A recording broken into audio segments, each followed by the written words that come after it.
ನಮಸ್ಕಾರ. ನಮಸ್ಕಾರ. ಉದಯ ವಾರ್ತೆಗಳಿಗೆ ಸ್ವಾಗತ.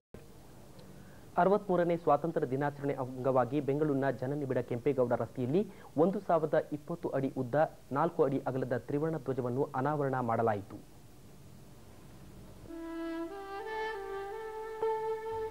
ಐಡಿಯಾ ವರ್ಲ್ಡ್ ವೈಡ್ ಮತ್ತು ಜಿರಾಫೆ ಲರ್ನಿಂಗ್ ಸಂಸ್ಥೆಯ 200ಕ್ಕೂ ಅಧಿಕ ಮಂದಿ ವಿದ್ಯಾರ್ಥಿಗಳ ನೆರವಿನೊಂದಿಗೆ ಅತಿ ಉದ್ದದ ತ್ರಿವರ್ಣ ಧ್ವಜವನ್ನು ಅನಾವರಣ ಮಾಡಿ ಸತತ 2 ಗಂಟೆಗೂ ಹೆಚ್ಚು ಕಾಲ ಪ್ರದರ್ಶನ ಮಾಡಲಾಯಿತು. ಈ ಕಾರ್ಯಕ್ರಮ ಆಯೋಜಿಸಿದ ಐಡಿಯಾ ವರ್ಲ್ಡ್ ವೈಡ್ ಮತ್ತು ಜಿರಾಫೆ ಲರ್ನಿಂಗ್ ಸಂಸ್ಥೆ ಅಧ್ಯಕ್ಷ ಥಾಮಸ್ ಅಬ್ರಹಾಂ ಮಾತನಾಡಿ, ದೇಶದ ಅತಿ ಉದ್ದದ ತ್ರಿವರ್ಣ ಧ್ವಜ ಇದೆಂದು ಬಣ್ಣಿಸಿದರು. ಇನ್ನೊಂದೆಡೆ ಬಕ್ಷಿ ಗಾರ್ಡನ್ ಯುವಕರ ಸಂಘ ಹಾಗೂ ಸಾಯಿ ಸ್ಫೂರ್ತಿ ಮಹಿಳಾ ಸಂಘ ರಕ್ತದಾನ ಶಿಬಿರ ಹಾಗೂ ಬಡ ವಿದ್ಯಾರ್ಥಿಗಳಿಗೆ ಪುಸ್ತಕ ವಿತರಣೆ ಮಾಡುವ ಮೂಲಕ ಸ್ವಾತಂತ್ರ್ಯೋತ್ಸವವನ್ನು ವಿಶಿಷ್ಟವಾಗಿ ಆಚರಿಸಲಾಯಿತು. ಧ್ವಜಾರೋಹಣ ಮಾಡಿದ ನಂತರ ರಕ್ತದಾನ ಶಿಬಿರ ಹಾಗೂ ಪುಸ್ತಕ ವಿತರಣೆ ಕಾರ್ಯಕ್ರಮ ಉದ್ಘಾಟಿಸಿ ಅಖಿಲ ಭಾರತ ಪಂಚಾಯತ್ ಪರಿಷತ್ ಅಧ್ಯಕ್ಷೆ ವಿಶಾಲ ಈಶ್ವರ್ ಮಾತನಾಡಿದರು. 200ಕ್ಕೂ ಅಧಿಕ ಮಂದಿ ಯುವಕರು ರಕ್ತದಾನ ಮಾಡಿದರು. ಇದರೊಂದಿಗೆ ಈ ನಮ್ಮ ವಾರ್ತಾ ಪ್ರಸಾರ ಮುಕ್ತಾಯವಾಯಿತು. ಮತ್ತೆ ನಿಮ್ಮ ಭೇಟಿ ನಾಳೆ ಬೆಳಿಗ್ಗೆ 7:30 ವೆಂಕಟೇಶ್ ಉಳ್ತೂರು, ಚಂದ್ರಲೇಖಾ ಭಟ್, ವಂದನೆಗಳು.